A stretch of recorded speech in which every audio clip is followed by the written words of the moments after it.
Hello दोस्तों, नमस्कार। आपका अपने YouTube चैनल कॉम्प्लेक्स क्लासेस में आप सभी लोगों का स्वागत है। इस वीडियो में हम लोग डीएलएड फर्स्ट सेमेस्टर जो पेपर फर्स्ट है बाल विकास राजन का डीएलएड सीरीज हम लोग देख रहे हैं।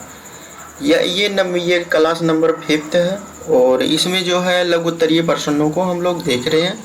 इसका PDF प्राप्त करना चाहें तो आप टेलीग्राम चैनल से जुड़ सकते हैं, वहाँ पे PDF प्राप्त हो जाएगा। तो चलिए देखते हैं। हम लोग 26 नंबर तक कर चुके हैं। ये 27 नंबर क्वेश्चन है। 27 नंबर में क्या है, आप कक्षा में बच्चों के भूलने की क्रिया को कैसे नियंत्रित करेंगे, भूलने की गति को रोकने के उपाय समझाइए। ये 2018 में आया हुआ क्वेश्चन है। तो चलिए देखते हैं किस प्रकार से जो है भूलने की क्रिया को बच्चों की नियंत्रित करेंगे और भूलने की गति को रोकने के उपाय आप बताइए। तो यहाँ पे है, कक्षा में छात्रों की भूलने की क्रिया को नियंत्रित करने के लिए छात्रों को किसी क्रिया को चित्रों के चिन्हों के साथ समझाना चाहिए। यानी जो टीचिंग लर्निंग मटेरियल होता है उसके द्वारा बच्चों को समझाना चाहिए। चित्रों और चिन्हों के साथ क्रिया करके समझाना चाहिए, जिससे उनके मस्तिष्क में उस पाठ्य वस्तु का प्रतिबिंब स्पष्ट बन सके। ठीक है। अधिकांशतः जब पाठ्य वस्तु नीरस और उबाऊ लगती है तो छात्र उसे जल्दी भूल जाते हैं। अतः पाठ्य वस्तु को रोचक बनाकर छात्रों को भूलने की क्रिया को नियंत्रित कर सकते हैं। अब भूलने की गति को रोकने के क्या अलग अलग उपाय हैं वो हम लोग देखते हैं। यहाँ पे है, नीरस पाठ्य वस्तु को रोचक बनाकर प्रस्तुत करना। जो पाठ्य वस्तु होता है उसे रोचक बनाकर प्रस्तुत करना है बच्चों के सामने। कठिन पाठ्य वस्तु की पुनरावृत्ति की जाए। जो कठिन जो होता है टॉपिक होता है उसकी पुनरावृत्ति बार बार की जाए। जटिल विषय वस्तु को सरल करके समझाया जाए। जो बच्चों को समझ में नहीं आता है, जटिल है, उसको जो है सरल करके बच्चों को समझाया जाना चाहिए। पाठ्य वस्तु को चित्रों और चिन्हों की सहायता से समझाया जाए। तो आप लोग जानते हैं छोटे बच्चों में जो होता है ABCD, A for Apple, B for ball, वो चित्रों के माध्यम से वहाँ पे दिया रहता है। चित्रों और चिन्हों की सहायता से समझाया जाना चाहिए। अब हम लोग देखते हैं 28 नंबर क्वेश्चन। ये आप लोगों को समझ में आया होगा। और जो लोग अभी तक चैनल को सब्सक्राइब नहीं किए हैं सब्सक्राइब कर लें। ठीक है, ताकि अगले वीडियो का नोटिफिकेशन आने पर आपको सबसे पहले जानकारी प्राप्त हो। तो 28 नंबर क्वेश्चन देखते हैं। शिक्षा का क्या आशय होता है? शिक्षा की आवश्यकता, उद्देश्य तथा महत्व को बताना है यहाँ पे। तो शिक्षा का आशय क्या होता है, सबसे पहले हम लोग ये देखते हैं। शिक्षा वह माध्यम है जिसके द्वारा बालक में अंतर्निहित शक्तियों को बाहर लाया जा सकता है। जो अंतर्निहित शक्तियाँ होती हैं, ठीक है, बच्चों में, उनको जो है शिक्षा के द्वारा बाहर लाया जा सकता है। शिक्षा जीवन भर चलने वाली प्रक्रिया होती है। शिक्षा जो है जीवन भर चलने वाली प्रक्रिया होती है। बालक बच्चा जो है वो जीवन भर कुछ ना कुछ सीखता रहता है। व्यक्ति अपने जीवन की प्रत्येक अवस्था में कुछ ना कुछ सीखता रहता है। प्लेटो ने क्या कहा है शिक्षा के बारे में? शिक्षा शारीरिक, मानसिक तथा बौद्धिक विकास की एक प्रक्रिया होती है। शिक्षा जो होता है वो शारीरिक, मानसिक और बौद्धिक विकास की एक प्रक्रिया होती है, जिसमें जो है शारीरिक विकास होता है, मानसिक विकास होता है और बौद्धिक विकास होता है शिक्षा के द्वारा। प्लेटो ने ये कहा। उसके बाद में फ्रोबेल ने क्या कहा है? शिक्षा एक ऐसी प्रक्रिया है जिससे बालक अपनी आंतरिक क्षमताओं को बाहर लाता है। शिक्षा के द्वारा जो है बालक में जो आंतरिक शक्तियाँ होती हैं उसको बाहर लाया जाता है। किसके द्वारा? शिक्षा के द्वारा। महात्मा गांधी ने क्या कहा है? शिक्षा से मेरा अभिप्राय बालक एवं वयस्क के शरीर, मस्तिष्क और आत्मा में निहित सर्वोत्तम क्षमताओं के सर्वांगीण प्रकटीकरण से है। तो वही सब लोगों ने लगभग, अगर एक प्रकार से देखा जाए तो सभी लोगों ने यही कहा है कि जो आंतरिक क्षमताएं होती हैं, शक्तियां होती है, उसे शिक्षा के द्वारा जो है बाहर लाया जाता है। रूसो ने क्या कहा है? जीवन ही शिक्षा है। जीवन ही शिक्षा है, यानी जीवन में जो कुछ हम सीखते हैं वही शिक्षा है। शिक्षा की आवश्यकता एवं महत्व को हम लोग देखते हैं कि शिक्षा की आवश्यकताएं क्यों होती है और इसका महत्व क्या होता है। तो इसका जो है अलग अलग महत्व होता है और आवश्यकताएं होती हैं। अंतर्निहित क्षमताओं एवं शक्तियों का विकास करना शिक्षा के द्वारा ये पॉसिबल है। उसके बाद में जन्मजात प्रवृत्तियों का परिमार्जन, नैतिकता का विकास। जो नैतिकता का विकास होता है, मोरल डेवलपमेंट होता है, वो शिक्षा के द्वारा होता है। उसके बाद में चरित्र का विकास होता है, ज्ञान में वृद्धि होता है, जीवन की तैयारी होता है कि जीवन में क्या करना है, तो शिक्षा के द्वारा ये सब पता चलता है। आवश्यकताओं का पूर्ण करना, जो आवश्यकताएं होती है हमारी उसको पूर्ण किया जाता है शिक्षा के द्वारा। राष्ट्रीय उत्थान, राष्ट्र को जो है ऊंचे स्तर पर ले जाने के लिए शिक्षा की आवश्यकता होती है। राष्ट्र की प्रगति के लिए राष्ट्रीय समस्याओं को हल करना, यानी राष्ट्र में देश में जो समस्याएं होती है उसको हल करना। जनतांत्रिक मूल्यों का विकास करना, ये जो है शिक्षा का महत्व होता है। अब शिक्षा के उद्देश्य हम लोग देखते हैं, तो शिक्षा के उद्देश्य जो है निम्नलिखित प्रकार के हैं। जीवन के उद्देश्यों को प्राप्त करना, जीवन में जो उद्देश्य हम लोग जो है एक टारगेट निश्चित किए रहते हैं तो उसके उद्देश्यों को प्राप्त करना। पुरुषार्थ की सिद्धि को प्राप्त करना, एक अच्छे पुरुष हम लोग बन सके शिक्षा के द्वारा। चरित्र निर्माण करना, नैतिक विकास करना, और उसके बाद में चारित्रिक विकास करना। सांस्कृतिक विकास, जो अलग अलग हमारी संस्कृतियाँ होती हैं, जैसे कि भारत विविधता में एकता है, तो अलग अलग संस्कृतियाँ होती हैं तो उसको सांस्कृतिक विकास करना, शारीरिक विकास करना, मानसिक विकास करना, बौद्धिक विकास करना, यानी शारीरिक, मानसिक और बौद्धिक विकास करना ही जो है शिक्षा का उद्देश्य होता है। जीविकोपार्जन के लिए कुशलता का विकास करना, यानी स्किल ऐसा सीखना जिससे जो है घर गृहस्थी चल सके, जीविकोपार्जन। अब हम लोग देखते हैं केंद्रीय प्रवृत्ति की माप से आप क्या समझते हैं, मानकों के आधार पर समझाइए। बहुलक से आप क्या समझते हैं अथवा, ठीक है। तो यहाँ पे देखते हैं केंद्रीय प्रवृत्ति की माप का आशय गैरेट ने क्या कहा है। केंद्रीय प्रवृत्ति के माप का दोहरा महत्व है। पहला, यह समूह के सब प्राप्तांकों की औसत को व्यक्त करके समूहों की योग्यता को व्यक्त करता है। दूसरा, यह हमको दो या दो से अधिक छात्रों की योग्यताओं की तुलना करने में सहायता देता है। तो ये केंद्रीय प्रवृत्ति की माप की परिभाषाएं हैं गैरेट के अनुसार। अब मानकों के प्रकार कितने होते हैं, 3 मानक होते हैं। पहला होता है मध्यमान, दूसरा नंबर होता है मध्यांक, और तीसरा नंबर होता है बहुलक, ठीक है। अब हम लोग देखते हैं मीन, मध्यमान क्या होता है। इसका दूसरा नाम जो होता है ये औसत होता है। इसको सांख्यिकी में जो है, सांख्यिकी में मध्यमान कहते हैं। तो यहाँ पे मध्यमान ज्ञात करना, किस प्रकार से मध्यमान ज्ञात किया जाता है, ठीक है। तो यहाँ पे मध्यमान निकालने के लिए कुल संख्याओं से भाग देते हैं, कुल संख्याओं से भाग देते हैं। तो मध्यमान कितने का निकालना है, 1, 2, 5 और 7 का यहाँ पे मध्यमान निकालना है। तो 1, 2, 5 सबसे पहले नंबर, सभी का योग बटे सभी की संख्या। तो यहाँ पे कितने संख्या है, 1, 2, 3, 4, 5, 5 संख्याएं हैं। तो यहाँ पे 5 संख्याएं हो गई। इसका योग कितना आया, 23 और बटे 5 संख्याएं हो गई। इसका आंसर जो आएगा 4.6 आएगा, ठीक है। यहाँ पे उत्तर दिया हुआ है। मध्यमान कितने विधि द्वारा निकाला जा सकता है, ये 2 प्रकार से निकाला जा सकता है। पहला नंबर होता है अवर्गीकृत आंकड़ों हेतु, और दूसरा होता है वर्गीकृत आंकड़ों हेतु।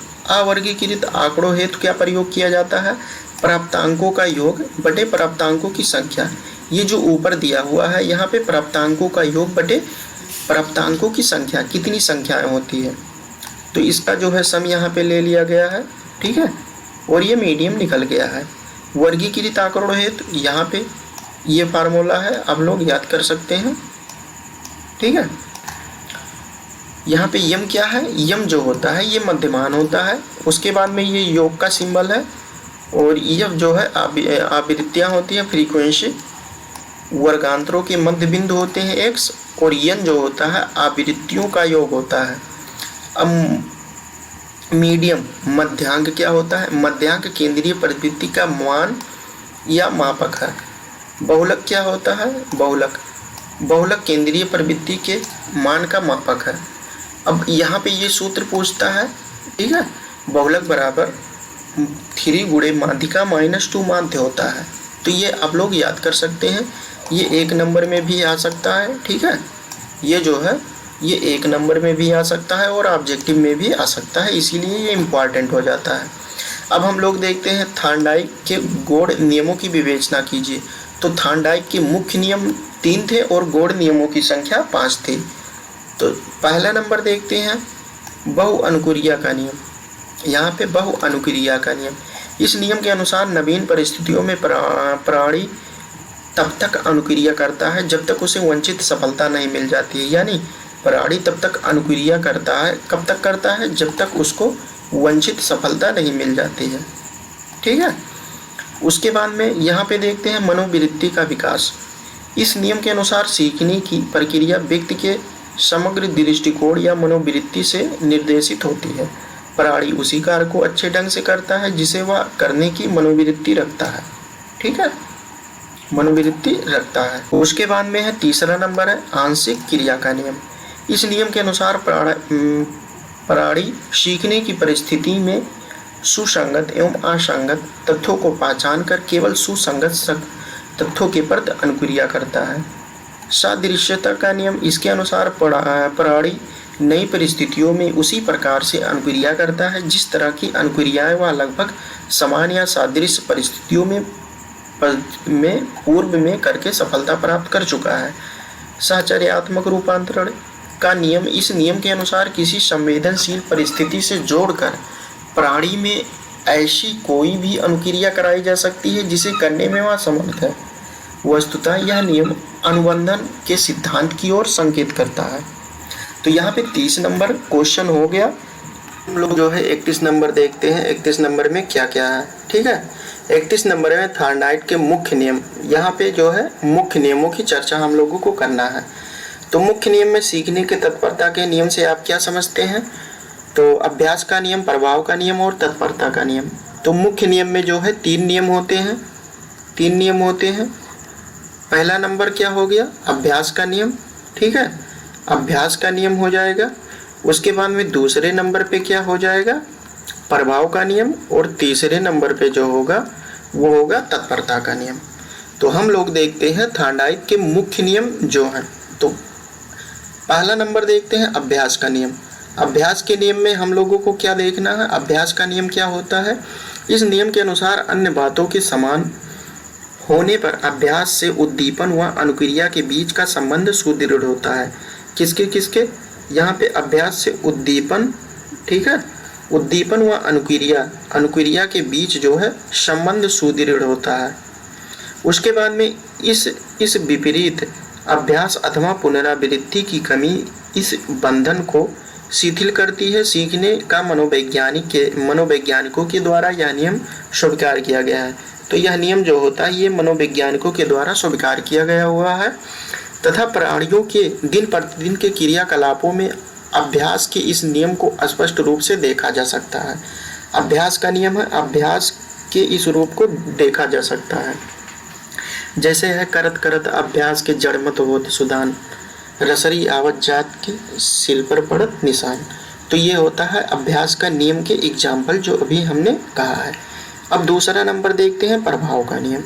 इस नियम के अनुसार जब किसी उद्दीपन अनुक्रिया के मध्य कोई ऐसा परिवर्तन बंधन बनता है जिसके साथ या उपरांत कोई संतोषजनक परिस्थितियां उत्पन्न होती हैं। ठीक है, जिसके उपरांत जो है कोई संतोषजनक परिस्थितियां उत्पन्न होती है तथा अन्य बातों के समान रहने पर यह उद्दीपन अनुक्रिया बंधन सुदृढ़ होती है। जब उद्दीपन अनुक्रिया बंधन के साथ अथवा उपरांत असंतोष परिस्थिति उत्पन्न न होने पर शिथिल हो जाती है। उसके बाद में हम लोग देखते हैं तत्परता का नियम। तत्परता का नियम है, यही क्वेश्चन जो है पूछा था, लेकिन हम लोग तीनों देखते हैं, दोनों प्रकार के क्वेश्चन पूछे गए हैं। इस नियम से आशय यह है कि बालकों को करने से पूर्व ऐसी परिस्थितियां उत्पन्न करनी चाहिए कि बालक में नवीन को शिक्षा प्रदान करने की जिज्ञासा उत्पन्न हो जाए। ठीक है, ऐसी परिस्थितियां उत्पन्न करनी चाहिए जिससे जो है बालक में जो शिक्षा प्रदान करने की जिज्ञासा उत्पन्न हो जाए तथा वह नवीन ज्ञान को सीखने के लिए तत्पर हो। नवीन ज्ञान को जो हम सिखाए जाते हैं, अगर जिज्ञासा है उनके अंदर तो नवीन ज्ञान को सीखने के लिए वह तत्पर रहेंगे। अब हम लोग देखते हैं ब्रूनर के सिद्धांत का वर्णन कीजिए। यहाँ पे ब्रूनर के सिद्धांत का वर्णन करना है।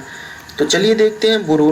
ब्रूनर ने भी जीन पियाजे के बाद संज्ञानात्मक विकास पर कार्य किए एवं ज्ञानात्मक विकास की 3 अवस्थाओं में विभाजित किया है। तो ब्रूनर ने जो है ज्ञानात्मक को कितने अवस्थाओं में? ये 3 अवस्थाओं में विभाजित किया है। कितने अवस्थाओं में? ये 3 अवस्थाओं में विभाजित किया है। लेकिन अगर जीन पियाजे की बात करें तो इन्होंने जो है 4 अवस्थाओं में विभाजित किया है। ठीक है, तो ब्रूनर की जो अवस्थाएं होती हैं क्रियात्मक अवस्था है। फर्स्ट ऑफ ऑल यहाँ पे क्रियात्मक अवस्था हम लोग देखते हैं। क्रियात्मक अवस्था में क्या है? यहाँ पे देख सकते हैं क्रियात्मक अवस्था में बालक अपने वातावरण को क्रियाओं तथा क्रिया प्रणाली के द्वारा समझने का प्रयत्न करता है। हाथ पैर चलाना, जैसे यहाँ पे हो गया हाथ पैर चलाना, चलना, साइकिल चलाना आदि बालकों को उसके वातावरण के साथ प्रक्रिया करने में सहायक होते हैं। किसी वस्तु को समझने हैं तो उसे पकड़ता है, मोड़ता है, काटता है, रगड़ता है, छूता है अथवा पटकता है। ठीक है। समझने हैं तो यहाँ पे देखिए समझने हैं तो जैसे जीन पियाजे ने जिस प्रकार से कहा है कि बच्चे, छोटे बच्चे जो होते हैं वो नन्हे वैज्ञानिक होते हैं, नन्हे वैज्ञानिक होते हैं। ठीक है। ये किसने कहा है? ये जीन पियाजे ने कहा है, लेकिन हम लोग ब्रूनर के अनुसार देखते हैं। तो इसने कहा किसी वस्तु को समझने हैं तो उसे पकड़ता है, बालक जो है पकड़ता है, मोड़ता है, उसे काटता है, रगड़ता है, छूता है अथवा पटकता है। तो यहाँ पे आप लोगों को ये समझ में आ गया होगा। ठीक है। अब यहाँ पे है प्रतिबिंबात्मक अवस्था। इनकी जो दूसरी अवस्था है ये है प्रतिबिंबात्मक अवस्था। प्रतिबिंबात्मक अवस्था छायात्मक अवस्था में मानसिक प्रतिबिंबों के द्वारा सूचना व्यक्ति तक पहुंचाई जाती है। बालक चमक, शोर, गति तथा विविधता से प्रभावित होता है। ठीक है। यहाँ पे जिस प्रकार से होता है रिफ्लेक्शन ऑफ लाइट। यहाँ पे एक मिरर रख दीजिए, यहाँ पे वस्तु रख दीजिए। ठीक है। तो ये यहाँ पे इसका इमेज बनेगा। तो यहाँ पे बालक चमक, शोर, गति, विविधता से प्रभावित होता है। बालकों में दृश्य स्मृति विकसित अवस्था से मिलती जुलती है। ठीक है। दृश्य स्मृति जो है व्यक्ति की अवस्था से मिलती जुलती है। अब हम लोग देखते हैं संकेतात्मक अवस्था। यहाँ पे संकेतात्मक अवस्था के बारे में। संकेतात्मक अवस्था में बालक की क्रियात्मक एवं प्रत्यक्षीकृत समझ का प्रतिस्थापन संकेत प्रणाली से होता है। ठीक है। किससे? संकेत प्रणाली से होता है। बालक भाषा, यहाँ पे बालक भाषा, तर्क भाषा, गणित सीख लेता है तथा उसका प्रयोग करने लगता है। बालकों की संज्ञानात्मक कार्य क्षमता बढ़ जाती है। संज्ञानात्मक कार्य क्षमता बढ़ जाती है। अब हम लोग देखते हैं 33 नंबर क्वेश्चन। 33 नंबर क्वेश्चन में क्या है?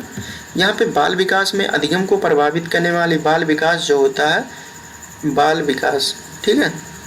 बाल विकास अधिगम को प्रभावित करने वाले विभिन्न कारक, जो अलग अलग कारक होते हैं उनको संक्षेप में वर्णन करना है। तो हम लोग देखते हैं बाल विकास को प्रभावित करने वाले कारकों के बारे में।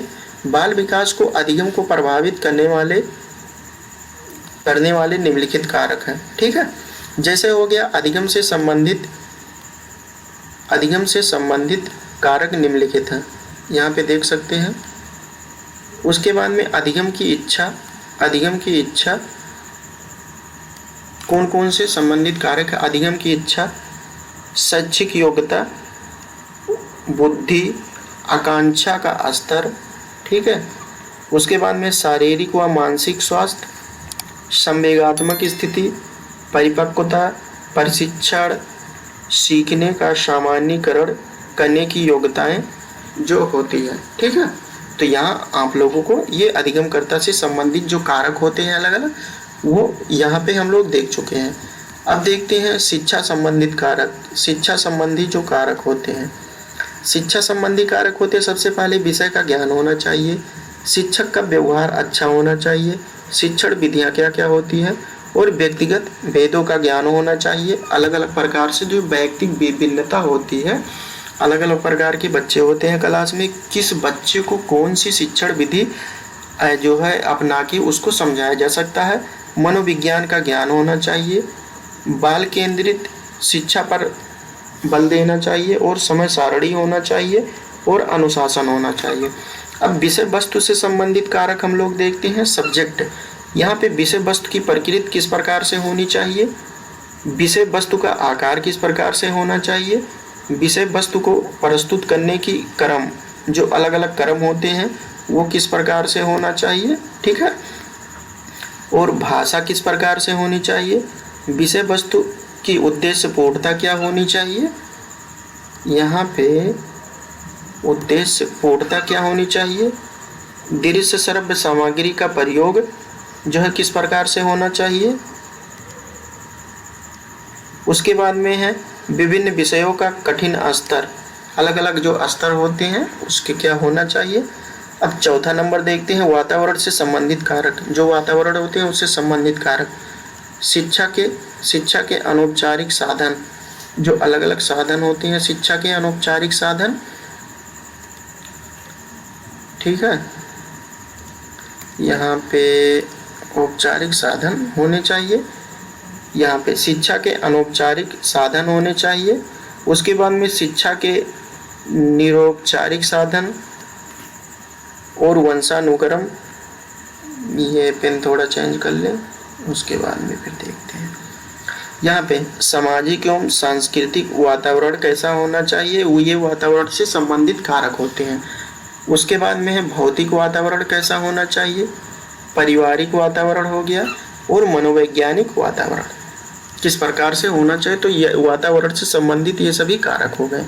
अब 34 नंबर देखते हैं, जब बालक किशोरावस्था में पैर रखता है, ठीक है, यानी किशोरावस्था में जब बालक पहुंचता है तो उसमें धीरे धीरे परिवर्तन होते हैं। इस संधिकाल का शिक्षक तथा अभिभावक के लिए क्या महत्व है। तो जो धीरे धीरे परिवर्तन होती है, जब किशोरावस्था में पैर रखता है यानी शुरुआत करता है, बाल्यावस्था से किशोरावस्था में बालक जब पहुंचता है तो उस समय जो है शिक्षक तथा अभिभावक के लिए क्या महत्वपूर्ण होता है।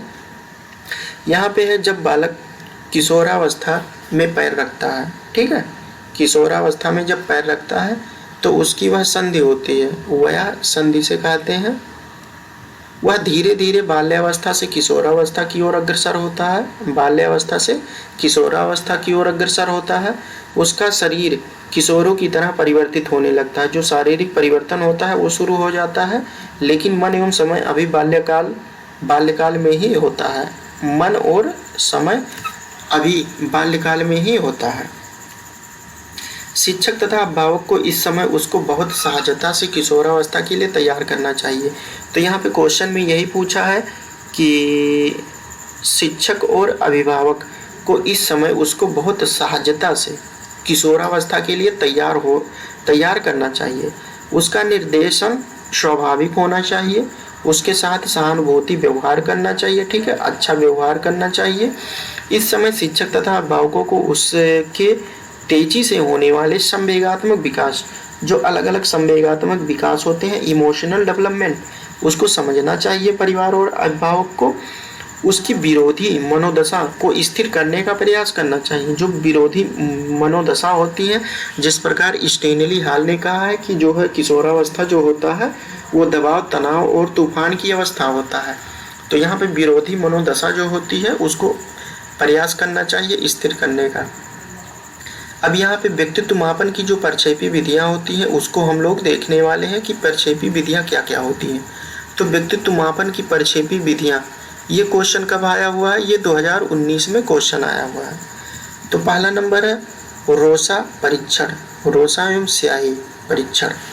इस परीक्षण का निर्माण मना चिकित्सक हरमन रोसा ने किया था। देखिए इसको याद करना कितना सहज है, रोसा, हरमन रोसा, मना चिकित्सक। इसमें 10 स्याही के धब्बों का प्रयोग किया जाता है। कितने, ये देखिए ये क्वेश्चन जो है सीटेट यूपीटेट में आ सकता है।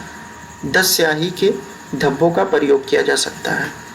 उसके ये सभी रचना रहित तथा अस्पष्ट होते हैं, रचना रहित तथा अस्पष्ट होते हैं।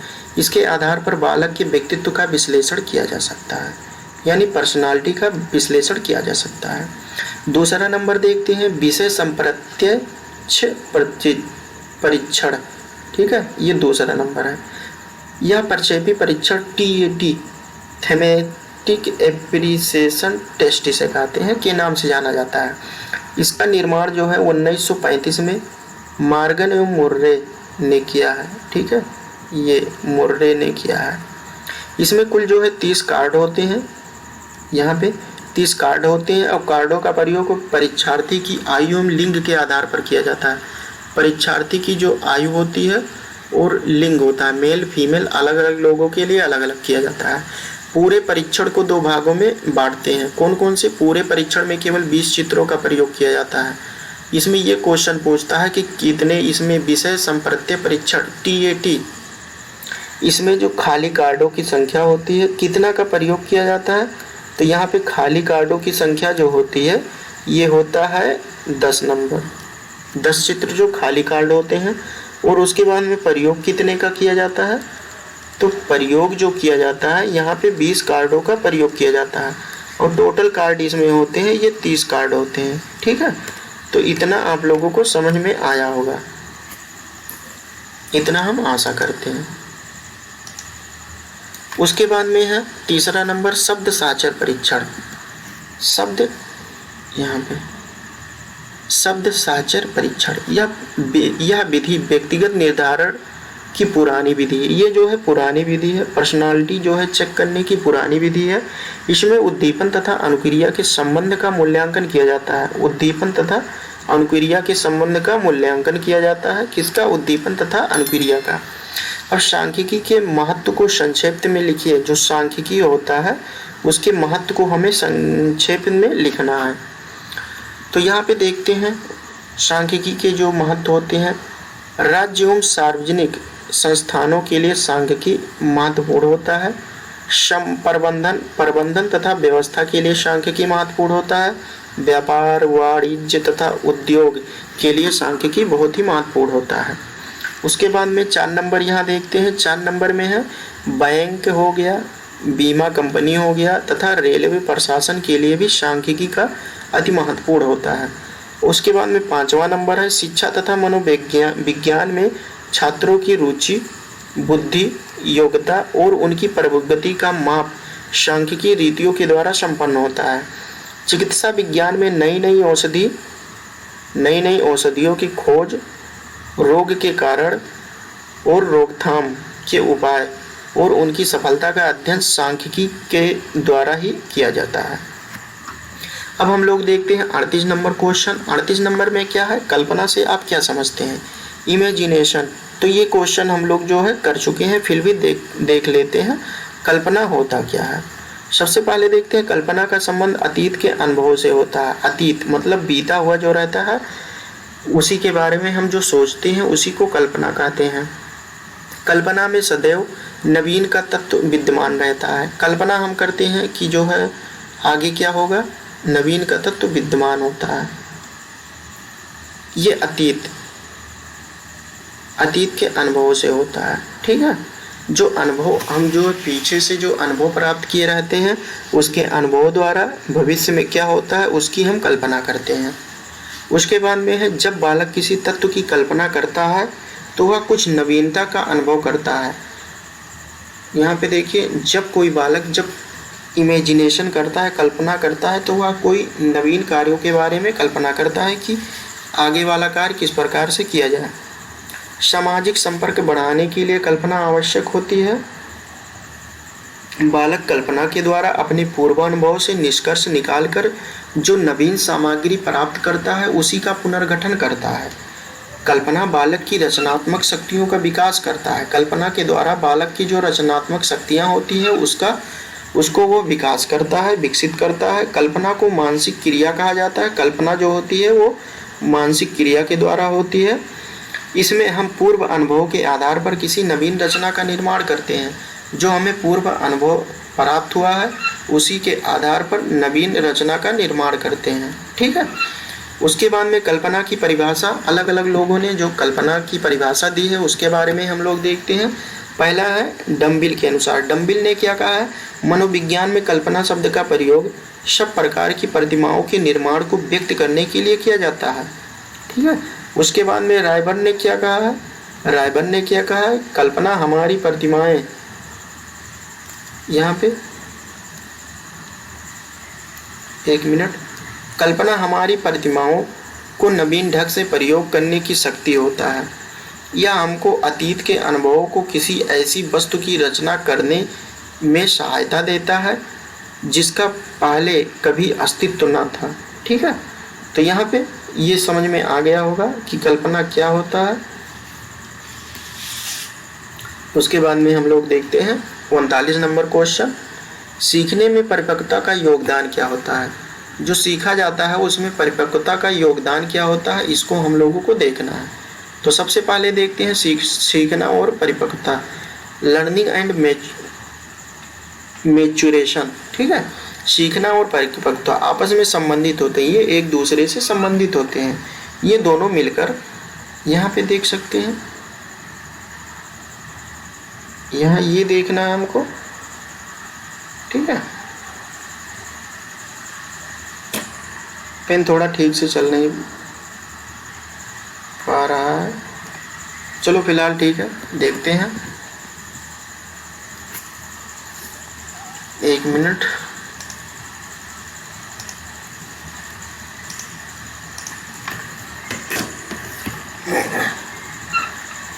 यहाँ पे है सीखना और परिपक्वता आपस में संबंधित होते हैं। ये दोनों मिलकर बालक के विकास में सहायक होते हैं। ये दोनों एक दूसरे से अत्यंत संबंधित तथा मिले जुले हैं। उनको पृथक करके देखना कठिन है। ठीक है, ये जो सीखना और परिपक्वता होती है ये आपस में मिले जुले हैं, इनको जो है अलग करके पृथक करके देखना कठिन होता है। परिपक्वता व्यक्ति की एक स्वाभाविक अभिवृत्ति होता है, यह किसी विशिष्ट परिस्थिति के अभाव में भी अनवरत रूप से चलती रहती है। वृद्धि जो होता है ये चलती रहती है। बालकों की परिस्थितियाँ चाहे जैसी भी क्यों ना हो, उसमें यह अभिवृद्धि अवश्य होती है। ठीक है, कोई भी परिस्थितियाँ हो उसमें अभिवृद्धि और विकास पढ़े होंगे आप लोग, तो अभिवृद्धि जो होता है वो चलता रहता है। हमें यह याद रखना चाहिए कि परिपक्वता एक शब्द है। परिपक्वता सीखने की गति पर प्रभाव डालती है, अतः यह आवश्यक है कि सीखने की प्रक्रिया में परिपक्वता के स्तर को ध्यान में रखा जाए। किसी क्रिया में अभ्यास जिसका परिपक्वता स्तर प्राप्त नहीं हुआ है प्रभावशाली ना होगा। ठीक है, जैसे कोई भी क्रिया हो गया, जब मैच्योरिटी प्राप्त नहीं हुआ है तो वह प्रभावशाली नहीं होगा। जो बालक शारीरिक तथा मानसिक परिपक्वता प्राप्त कर चुके हैं वह नवीन सामग्री ग्रहण करने को सदैव तत्पर रहते हैं। मैच्योरेशन जिसमें प्राप्त हो गया है उनको नवीन सामग्री सीखने में किसी प्रकार की कठिनाई होती है। जो परिपक्वता प्राप्त कर चुके हैं, यदि छात्र शारीरिक तथा मानसिक रूप से परिपक्व नहीं है तो उनको सीखने में लगने वाला समय अधिक लगेगा। उसके बाद में यहाँ पे कालसनिक के अनुसार इन्होंने क्या कहा है कि परिपक्वता और सीखना पृथक प्रक्रियाएं नहीं है, वरन एक दूसरे से अविच्छिन्न रूप से संबंध और एक दूसरे पर निर्भर है। उपर्युक्त विवेचना से स्पष्ट होता है कि परिपक्वता और सीखना दोनों मिलकर व्यक्ति के विकास में सहायता प्रदान करते हैं। अब हम लोग देखते हैं 40 नंबर क्वेश्चन। मानसिक थकान से आप क्या समझते हैं? जो मानसिक थकान होता है वो निम्नलिखित 2 प्रकार के होते हैं। कौन कौन से प्रकार? मानसिक थकान, अधिक देर तक मानसिक कार्य करने के कारण मस्तिष्क थक जाता है।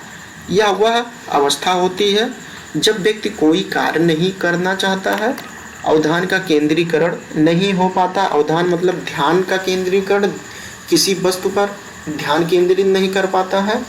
चिंतन एवं अवबोध की शक्ति मंद पड़ जाती है, यानी चिंतन करने की शक्ति और अवबोध, कोई जो है चीज़ या वस्तु को मतलब याद करने में जब मंद पड़ जाती है, यहाँ अवस्था मानसिक थकान कहलाती है। यही अवस्था जो होती है ये मानसिक थकान कहलाती है। दूसरा हो गया शारीरिक थकान। शारीरिक थकान जो होता है ये शारीरिक थकान का वह अवस्था है जब शरीर के कार्य करने की क्षमता कम रह जाती है। शरीर के विभिन्न काम शिथिल पड़ जाते हैं, जैसे वृद्धावस्था में ये सब होता है, और व्यक्ति विश्राम करने के लिए इच्छुक हो जाता है। वो आराम करने के लिए वो चाहता है मैं आराम करूं। ठीक है, शारीरिक एवं मानसिक थकान एक दूसरे से संबंधित होते हैं। प्रत्येक कार्य में थोड़ा बहुत शारीरिक एवं मानसिक थकान अवश्य होता है। 41 नंबर देखते हैं, अधिगम का गेस्टाल्ट सिद्धांत क्या है? इस क्वेश्चन को हम लोग अगले वीडियो में, नेक्स्ट वीडियो में देखेंगे। तो चलिए दोस्तों, अगले वीडियो में हम लोग देखेंगे। और चलिए दोस्तों अगले वीडियो में मिलते हैं।